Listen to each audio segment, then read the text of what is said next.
Hello everyone, my name is Aminur Rahman Tamal, and today I will teach you that how to compute the absorption costing and the variable costing, and I will show you that how to compute this overall concept of the absorption costing and variable costing for the income statements, also for the production cost and for the reconciliation. So let's get started. Now, before starting the computation of absorption costing and also the variable costing, income statement, and production cost and reconciliation, it is important to know about the format of income statement of this both costing. Like if we talk about the absorption costing, then it is important to understand the format. Like here, at the very beginning, we have to write the sales, then it's going to be the cost of goods sold. After that, after we write the sale, then we have to write the cost of goods sold. Here in the cost of goods sold, we always need to remember that there is three elements, which includes at first, which is the beginning inventory. Then we have the production cost, the ending inventory, and after calculating all these things, we'll get the gross margin. Always remember the beginning inventory. We have to first we have to write the beginning inventory, then we have to write the production cost, and then we need to deduct the ending inventory. That's how we'll find, and then the overall cost of goods sold will be deducted from sale, and then we'll get gross margin. After that, we have to write the selling and administrative expense, which includes the marketing and administrative fixed cost and selling expenses. So now let's talk about the format of the format of variable costing income statement.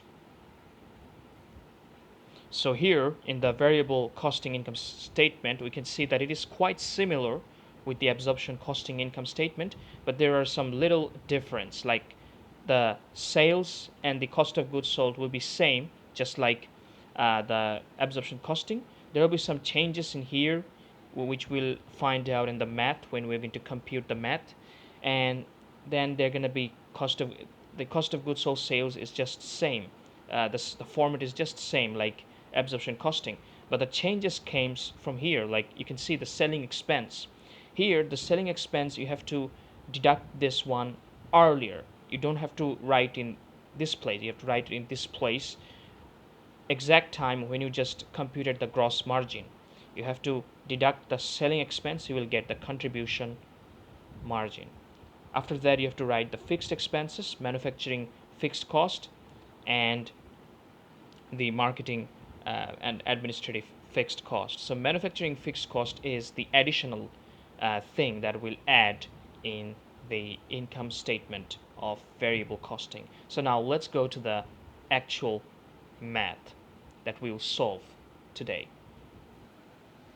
So here is the actual math that we will solve today. At first, let's just read the question. Here it said that the production volume is 20,000, sold is 15,000, raw material is 10, labor is 5, overhead taka is 3, the manufacturing fixed cost taka is 1 lakh, and also the marketing and administrative fixed cost is 20,000. So the requirement is that prepare the production cost per unit, the absorption costing and the direct costing income statement, and absorption costing and direct costing reconciliation. So at first, let's compute the production cost. So I've already just draw the table.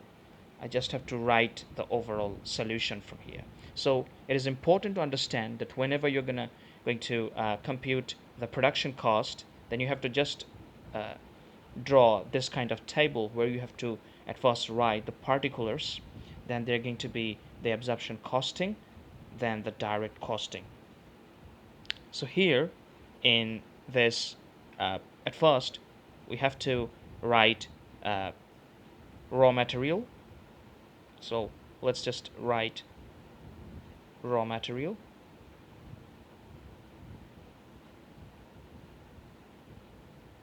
I'm just making it short, so raw material, so that I can do this math very quickly. So raw material is 10.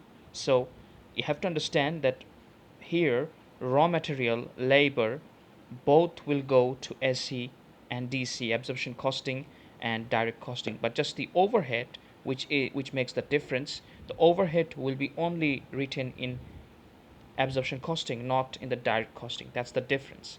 So let's write this 10, and labor, which is taka 5. So let's just write this here. And now in the overhead,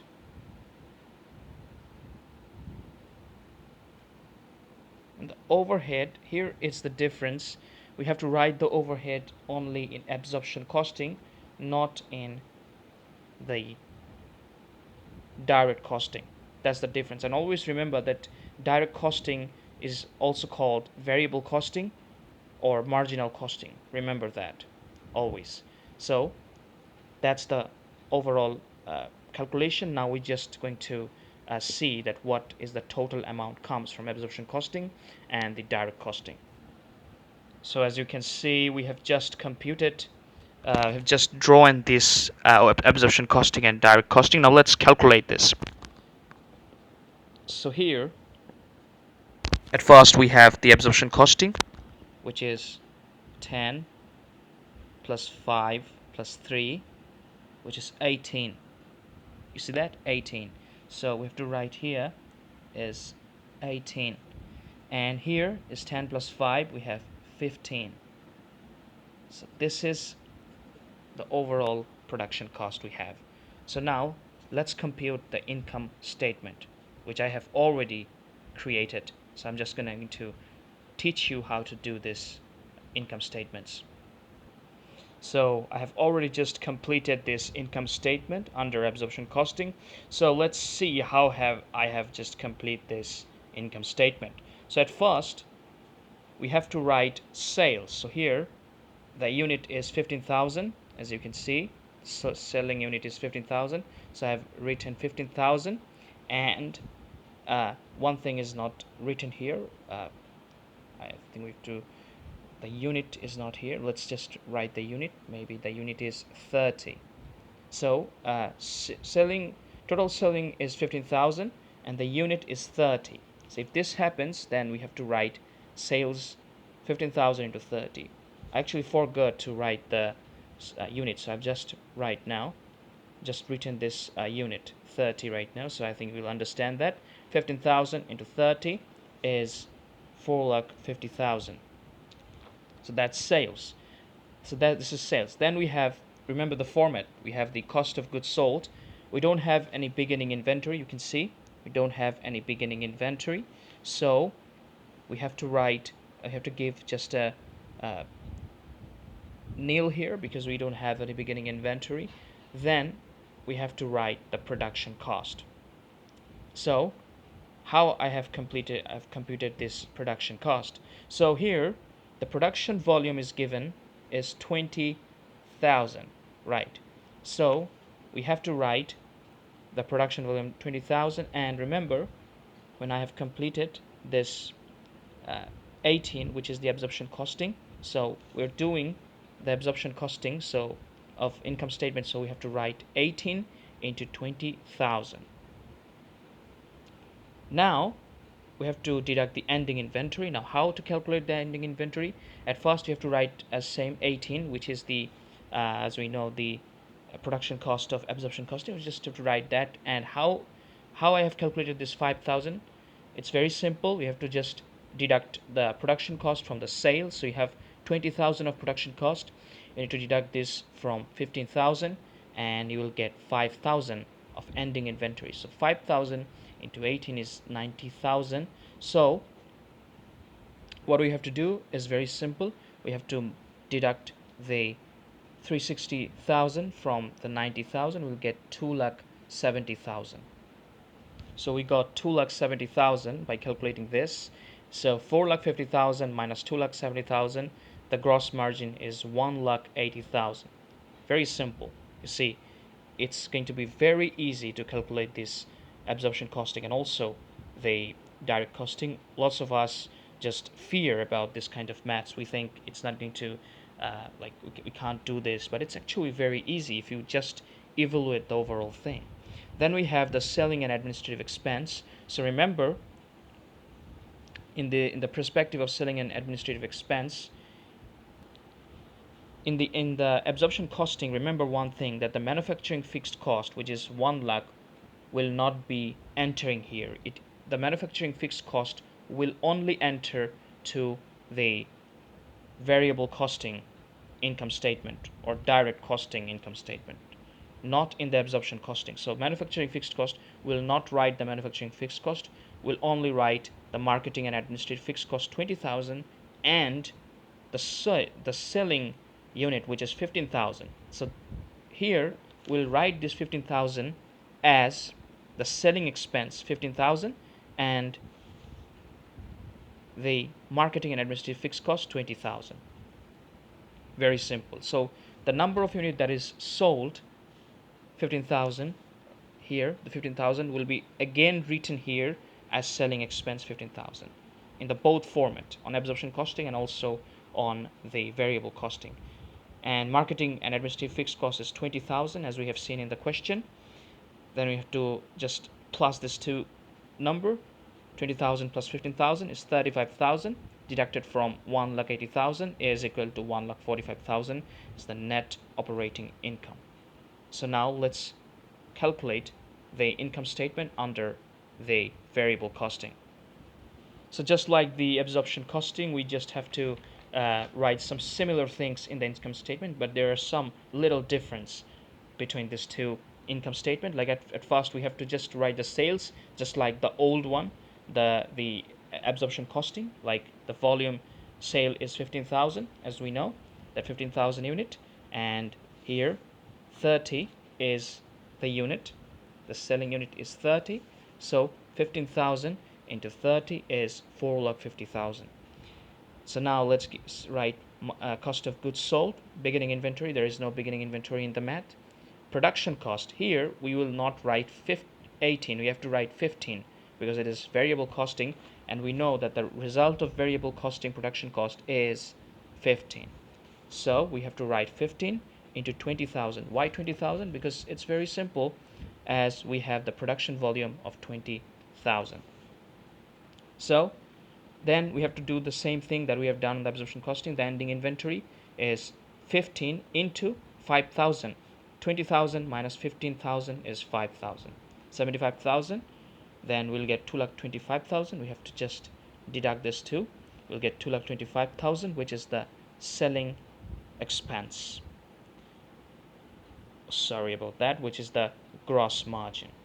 It is the gross margin. So let's just write this. Gross margin.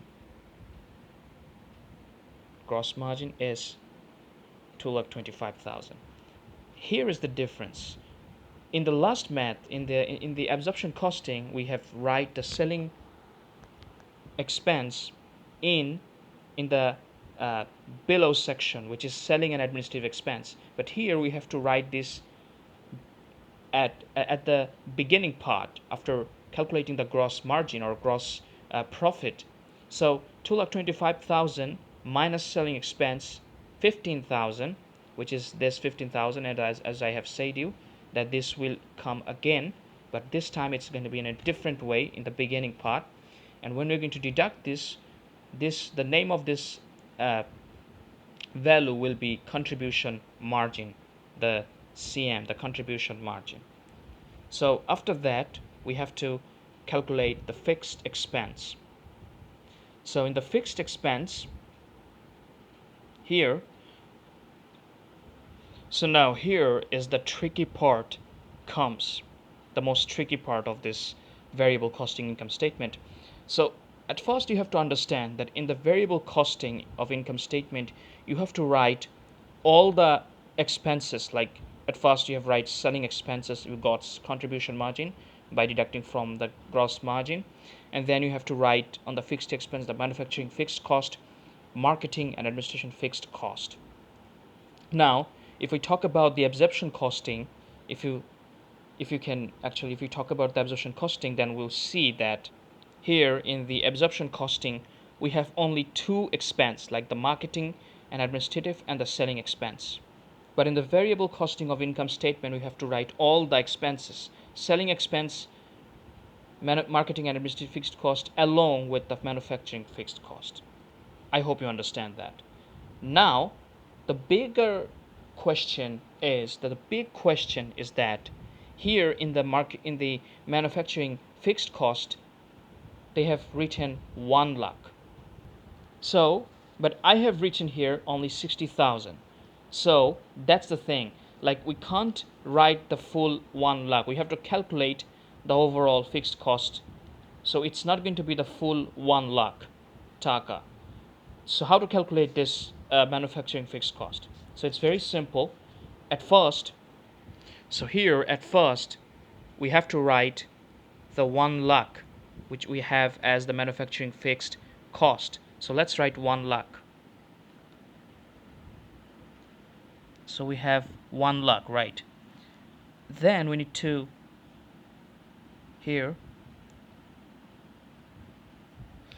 divide this 1 lakh with the overhead, which is 3. So let's just write 3, and we'll get 33,333.3333. So remember that. So as you can see, we have, after we have divided with 1 lakh with the overhead, which is 3, so we got 33,333.333. So we just have to write 1 lakh again. As you can see, I've written 1 lakh again, and I'll just divide this with the result that I've just got now by dividing 3. So let's just give the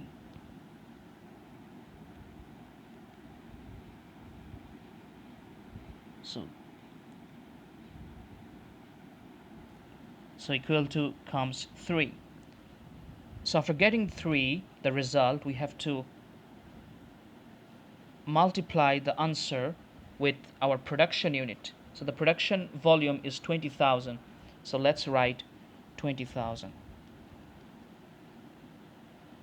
And we got, so 3 into 20,000, we got 60,000.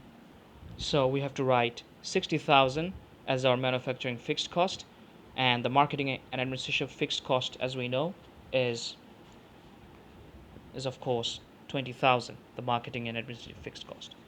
Then we just have to add this two, we'll get 80,000, and we need to deduct this, and we'll get the NOI, the net operating income of variable costing. We'll get 1,30,000. So in the end, we'll calculate the reconciliation. Now remember, we have the operating income of variable costing is 1,30,000, and the ending inventory here of absorption costing is 15,000. So how I calculated this 15,000? Very simple.